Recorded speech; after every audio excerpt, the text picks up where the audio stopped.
Welcome back. The political news in full. President Abdel Fattah el-Sisi on Wednesday holds a working breakfast with some U.S. Republican congressmen at his residence in Washington.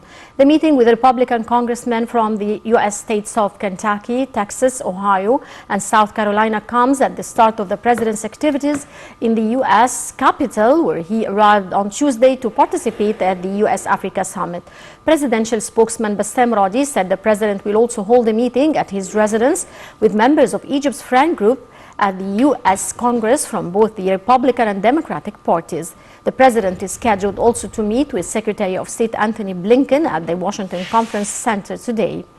President Sisi will also take part in a dinner banquet U.S. President Joe Biden will hold at the White House to honor African leaders participating at the U.S.-Africa Summit. On Tuesday, President Abdel Fattah el-Sisi arrived in Washington to take part in the U.S.-Africa Leaders Summit.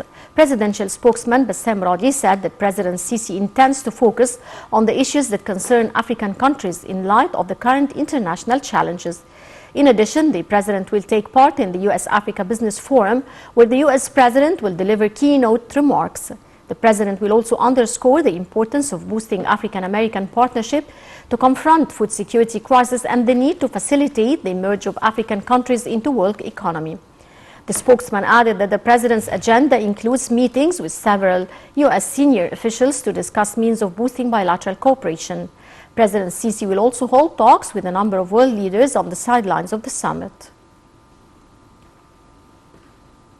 Meanwhile, the second U.S.-Africa Summit hosted by U.S. President Joe Biden continues for a second day. On the first day of the summit, the United States warned that China and Russia were destabilizing Africa with their growing inroads as it rolled out the red carpet to the continent's leaders and pledged billions of dollars in support. 49 African leaders flew into Washington, called for the first continent-wide summit with the United States in 8 years as President Joe Biden seeks to use personal diplomacy to win back influence. Defense Secretary, at a panel with several African presidents at the start of the three-day summit, charged that U.S. rivals had a different approach. But the Biden administration has been careful not to present Africans with a U.S. or them choice, using it futile to try to turn the tide on China's massive infrastructure spending.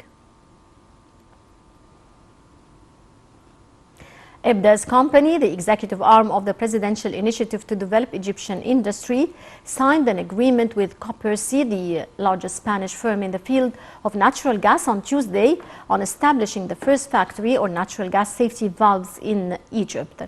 The factory will operate with a production capacity of 15 million valves and at a cost of $7.6 million. The project aims at boosting the private sector role in localizing modern industries in Egypt and decreasing imports of natural gas industry components.